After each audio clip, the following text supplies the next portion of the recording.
going, guys? Thought I would give this vlogging a try to do some more kind of my daily life type vlogs. Don't know if I'll be able to do it every day, but I certainly want to try to at least get something up once a week. And today I'm going to start with, I'm taking a trip to the grocery store. I'm going to show you what I buy for a week's worth of groceries, and I'll do a bit of overview on that, why I choose certain products over other products. And, you know, really, some people may assume that, oh, well, you're following a vegan diet, you have to shop at a bunch of specialty stores or find a bunch of food from a bunch of weird things. And I really want to show you that I eat quote-unquote normal food, things everyone here is familiar with that you'll have seen before. And actually, I buy 95% of my groceries at Walmart. So that's where we're headed today, and I should be able to get all of that. So we'll head there, and I'll catch up with you in a minute.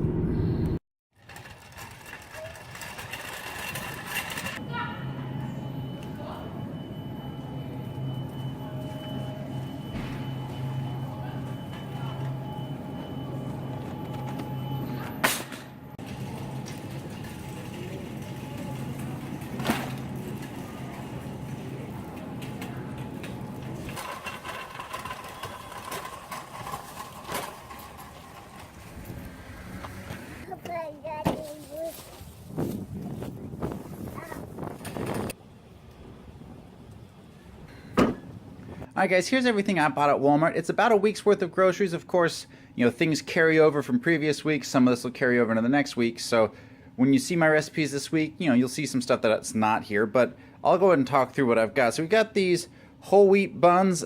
Some people are real big on the gluten-free and all that stuff. That doesn't really bother me. I do the whole wheat. It's just simple brand. We do pre-made guacamole because here in the Northeast, avocados, especially in the winter, are hard to come by, and they go bad real quickly. So I just do pre-made guacamole. It's a little more expensive, but it doesn't go bad near as fast. Here we've got assorted nuts and things. I don't normally buy them because they tend to be so expensive, especially down there. We got pine nuts. Those are real expensive, so we use those very sparingly, but we have decided we want to try some new recipes this week, so that's why I've got them. Almond milk. A little bit later, I'm going to be trying some homemade rice milk. But for now, I use this. Definitely the unsweetened original. None of the vanilla or any of the flavors. If you're starting out trying, dairy alternatives, you can start with the vanilla or the sweetened or vanilla and sweetened, and work your way down off of that. By now, I prefer this. If I do have the vanilla sweetened one, it tastes really sweet. It's almost like an ice cream flavor to me. So I prefer now the unsalted the unsweetened original. Cheerios is for my son, and sometimes if I'm really lazy, I eat those. Lots of bananas. Put those in my smoothies as well as I eat them, and my son eats them. I'll go through that in like 4 days. I've got just a regular leaf lettuce. Sometimes I prefer romaine because it's a little hardier, this green leaf lettuce. It looks pretty good today in the store. Of course, once you get it home, not so great. But it just doesn't quite last as long as the romaine, but I went with it. Went kind of vegan, and I bought kale. That's for a recipe. I don't use kale very often, but Walmart sells it. It's there. There's fresh cilantro. If you want to save a little money, you can definitely go with just dried cilantro. Got the coleslaw premix. Definitely a lot cheaper to buy, just a head of cabbage, but we only needed it for one recipe. But probably next time I'm going to try to just buy cabbage and shred it myself, because cabbage does last a long time even after it's been cut. So that's just a laziness factor, but it's convenience, I guess. We'll say convenience. A couple other things. Rice, 2 pounds. I can usually go through this in at least a week, if not less. Green beans, just for my son. It's easier for the small portions. My wife really likes some saltier foods, so this week we've got things with like capers in it, artichoke hearts, and some Kalamata olives. Those are definitely a lot saltier. I don't normally buy those things, but you still use them. Available at Walmart, not a problem. Chickpeas and cannellini beans. I got actually 4 cans of chickpeas. We use a lot of chickpeas. One thing that you won't find, or I've had a lot of difficulty finding, is chickpeas or garbanzo beans made without salt. But it's simple. You just rinse them off. When you see me this week, you'll see me do that. Peanut butter. Unsalted. This is a brand that they have available here. We do have this mayo. It is a vegan mayo, but it does have a lot of oil and some other stuff in it. but it's for, like I said, one recipe. We don't do perfect on a diet, but we do really, really well, and so we like to have a few dishes where we have some things that maybe aren't perfect on the menu, but for the most part, we're 95% there. And we're 100% vegan for sure. Whole wheat pasta, I really love pasta. And again, there's one, if you look at that ingredients, one ingredient, flour. If you look at any of the regular pasta, quote unquote regular pasta, it's got all sorts of stuff in it. It's enriched flour and all those things. So whole wheat pasta, they make all kinds, linguine, lasagna, any other kind of pasta you want. They make it in whole wheat. Got some squash. It was also, the recipe's called for zucchini. For some reason they just didn't have any out. So I got this. Got carrots, green onions, and we got baggy yellow onions. We've got red onions, apples, some red potatoes. We got some regular mushrooms, portobello mushrooms. This is kind of an expensive dish. We use a lot of them, but it should be really good. I'm going to try something new with those. Of course, frozen corn and frozen cauliflower. Frozen vegetables are great, especially for recipes like the lasagna that I do. I'll show that probably not this week, but next week. And frozen vegetables are great for those things. Nutrition and everything's all the same. It's convenient. If you only, especially with this, you only need like a quarter cup. The rest of it keeps in the freezer. Something like this cornmeal. Shopping at Walmart, you do have to make a few sacrifices. Now, this is just a minor thing, but my Walmart did not have any plain, just straight cornmeal. The only thing they had was this kind of enriched and degerminated. So I can't, it's got all of the other kinds of, niacin and iron, and just get that to focus.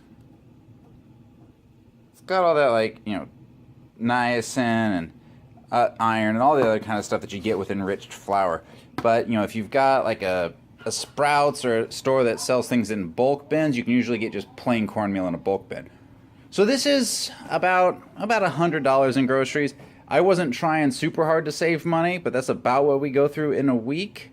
And again, bought all this at Walmart, didn't have to go into any specialty stores, and you'll see throughout the week everything I'm going to be able to do with this food makes great, delicious, nothing weird, none of the crazy tofu, tofurkey, or anything like that. So just wanted to give you a quick view of what shopping at Walmart is like if you're a vegan. Alright guys, as you saw just now, I was talking about making some dairy alternative milks. I've been looking up a couple different recipes, tried a couple different ones, so I'm going to try a new one for you with you guys. It's a rice milk recipe. I've seen a couple different things, and this one was certainly the easiest one. I have no idea what the consistency or texture is going to be like, but it was definitely the easiest one. So it starts out with just 1 cup of cooked rice, really convenient. While I was at the store, I just turned the rice cooker on, and now it's done when I get home. So it's 1 cup of rice, and then 4 cups of water. And it says to blend for an entire minute, and I definitely recommend having a high-powered blender. This is a Vitamix. I bet you could do it with one of the Ninja blenders as well if you're doing a smaller batch.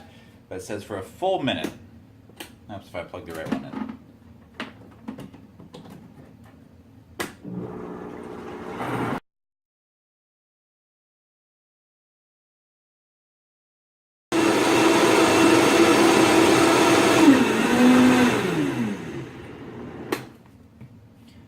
Alright, so now let's go ahead and see what we've got here.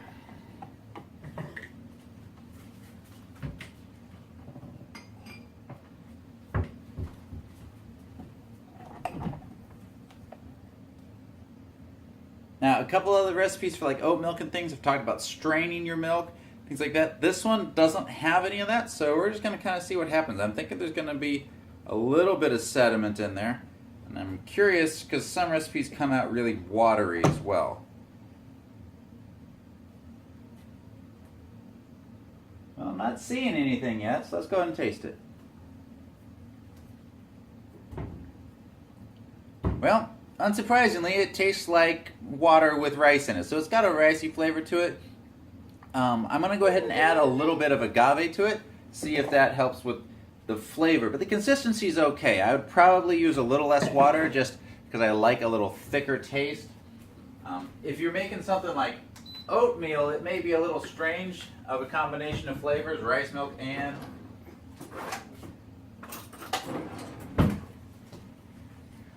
oatmeal. So, but again, it's just another alternative. And when you're paying, you know, $4 a quart, you know, having an alternative that like this that costs, you know, 25 cents, you know, you can really do good. I'm doing 2 tablespoons for just a little bit sweeter on that for the milk. Because without, usually almond milk is a little richer because, you know, it's made from almonds, so it's got the fats and things in there. Oops, I need to mix that up.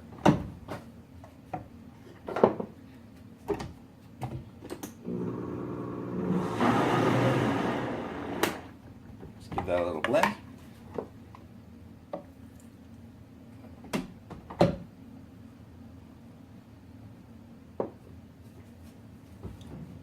Yep, there is a little bit of sediment in that one, but there's definitely other ways, cheesecloth and things like that, that you can use to filter it with.